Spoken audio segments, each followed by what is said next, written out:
Hello everyone, I welcome you all to the Infinity Vision platform. Right now I'll be doing one such question that came in your JMIN examination. This question came on 26 August 2021 in shift 1. So let's see this question first. Question says, two narrow bores of diameter 5 mm and 8 mm are joined together to form a U-shaped tube open at both ends.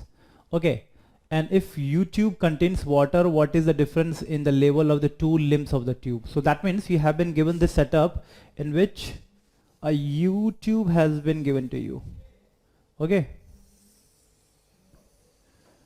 and one end of it has a diameter of 5 mm, another end having a diameter of 8 mm. Okay, so this much of setup has been given to you and a water is poured into it. So obviously because of the capillary action, the water will gonna rise, and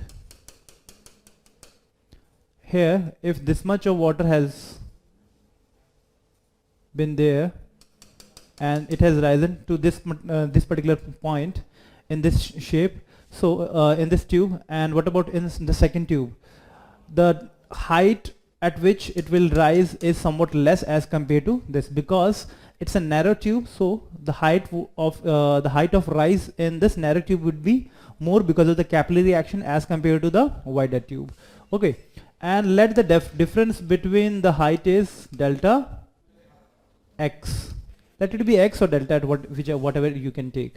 Okay, so you have to find out this difference, and what is given to you, the take surface tension of the water as this much, and the angle of contact is 0 degree. So almost it is just like this. Okay, it's not like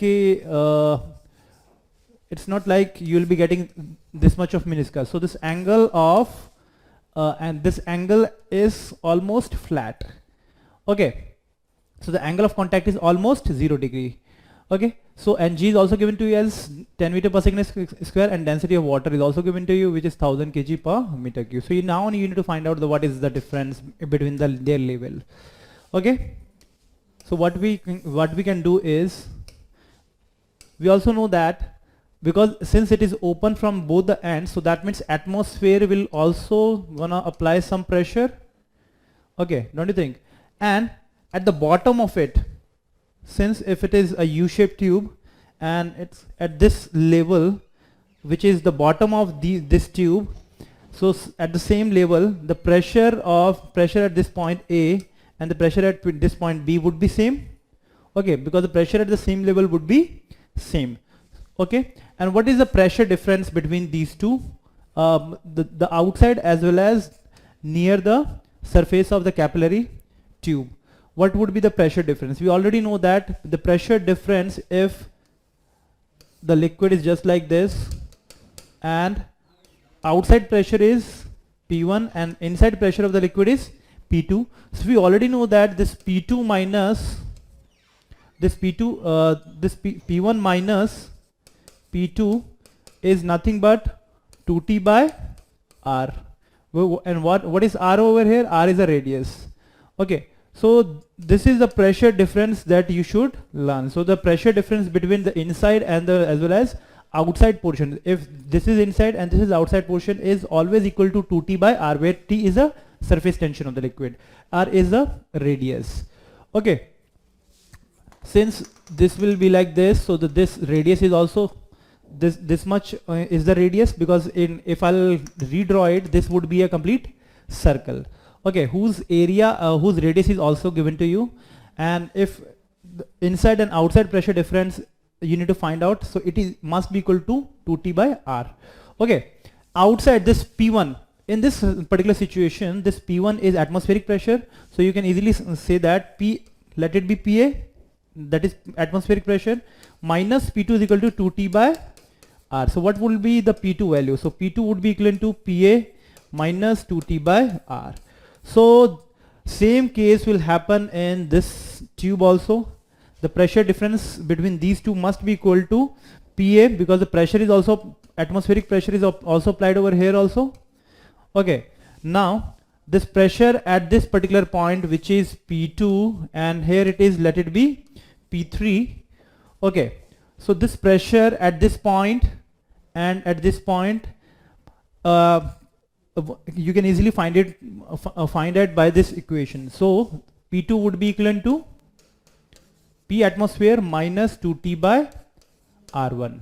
So this radius was this diameter is 5 millimeters. So the radius R1 must be equal to 2.5 mm.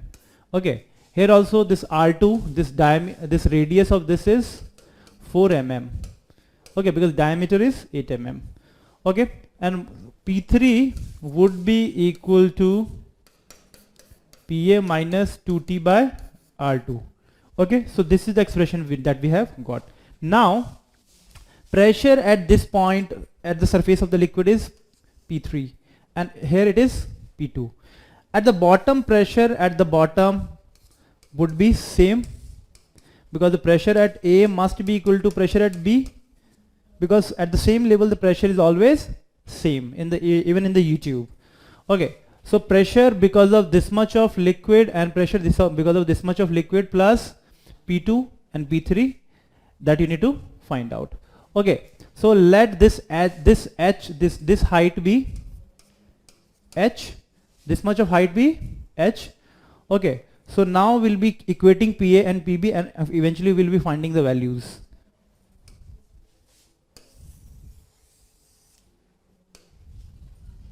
So PA is equal to PB. So what is PA over here? What is pressure at this bottom? Pressure is because of this liquid plus P2. Okay, so because of the liquid it is D G H plus delta X. Okay, what is D? D is the density of water. So dGH plus delta X plus P2. And what is P2 over here? PA minus 2T by R1. This must be equal to pressure at B. Pressure at B is because of P3, which is this much, and because of this much of liquid. Okay, so this much of liquid, so it would be equivalent to dGH. So dGH plus pressure because of P3, which is PA minus 2T by R2. Okay, so now we have to put the values in this expression and eventually we can easily find out the pressure difference delta X. So we'll be putting the values now. I hope this much of clarity has been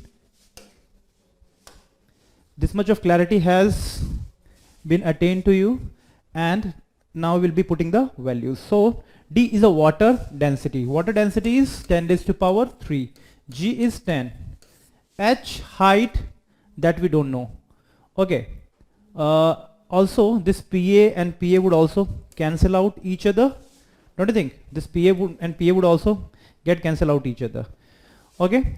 So we'll be putting the values as H plus delta X must be equal, okay, minus 2T by R1. What is R1? R1 was 2.5 millimeter. So it would be equivalent to 2.5 into 10 raised to power minus 3 meter. Okay. So let it be R1 here over here. So it must be equal to dGH.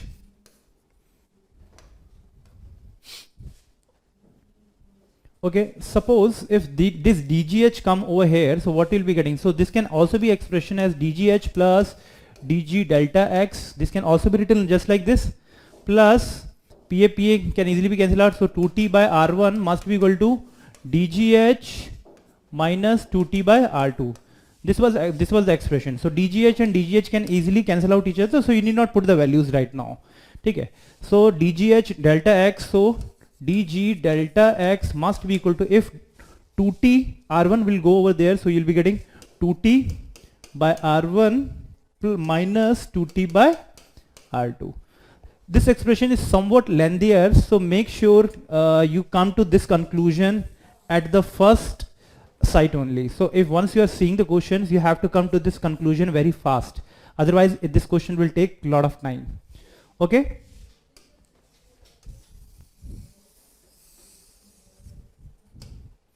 Now put the values. Okay, so delta X is equal to 2T. 2T can easily come out, so you'll be getting 1 upon R1 minus 1 upon R2, and dg come over there. So delta x would be equivalent to 2 times of 7.3 into 10 raised to power minus 2 divided by d is 10 raised to power 3 into 10, 1 upon r1. What is r1? 2.5 into 10 raised to power minus 3 minus 4 into 10 raised to power minus 3. Now solve this expression and finally you will get the answer in meter.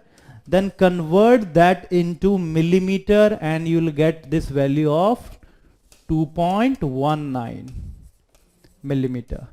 Okay, so just what you can do is just you have to solve this expression, okay, so that you can get the values of delta x in meter and then converted it into millimeter. So eventually you will get these values. So second would be the correct option that you should get. I hope this question is clear to everyone. Thank you.